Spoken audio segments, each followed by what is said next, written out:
This segment brought to you by Kansas Grain Sorghum, growers working together. Find out more at kansasgrainsorghum.org. Welcome to Farm Factor. Up first, Kyle and Don Bloss, chairman of the National Sorghum Producers, discuss projections for the 2017 sorghum crop. Hi, this is Kyle Bauer. I have Don Bloss with the National Sorghum Producers.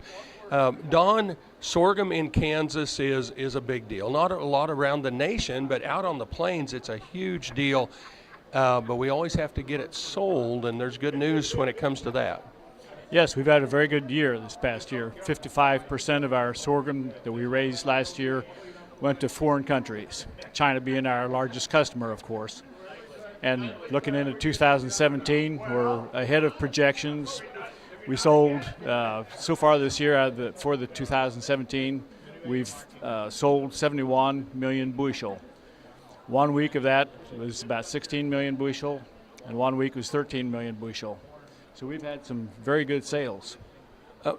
And where is that going around the world? I mean, China a few years ago was a huge buyer.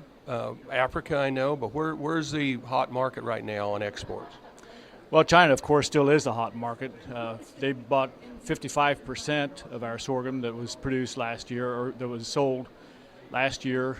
Mexico comes in second. Then we have Japan. We've expanded our markets. We've been pretty fortunate on that. We used to sell to about 6 nations over, and right now we're up to 11 nations, which is double the number of countries, and we're feeling good about that. We continue to expand the number of countries, and our foreign business has just been great. When foreign countries are looking at sorghum, what attracts them to that grain? Well, it's a good grain for feed. It's non-GMO. And that's a big ticket item for several countries. But the production that we've had has been very good production. It's a good, stable grain. By the time it gets there, it's in good shape. You know, we've done an excellent job of handling the grain, harvesting and handling the grain, and they're impressed with it, and we aren't going to argue with them. In the United States, it would mainly be used as a feed grain or for ethanol. What about the importing countries? I think most of that probably goes for grain, for feed. China especially, I'm sure about all of it is going to go for grain or for feed. When you're talking about 1 million bushel, you're talking about more or less 3-unit trains. So when you're talking about 17 million bushel, I believe you said in 1 week, or 16 million bushel, it's a lot of unit trains. Yes, that's right. Yeah, so far we've had transportation that's available, and we're able to make the connections and stuff, so it's not a big ticket item as far as getting it to the places where it needs to go.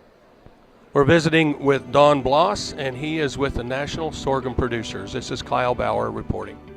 Folks, come back after these messages for this week's Kansas Soybean Update.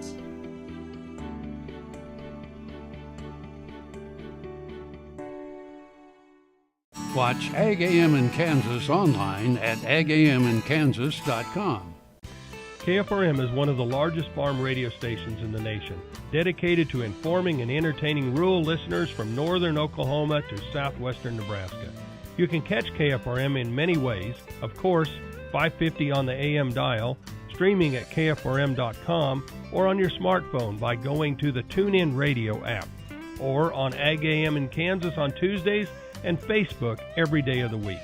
KFRM, tune us in. You'll be glad you did.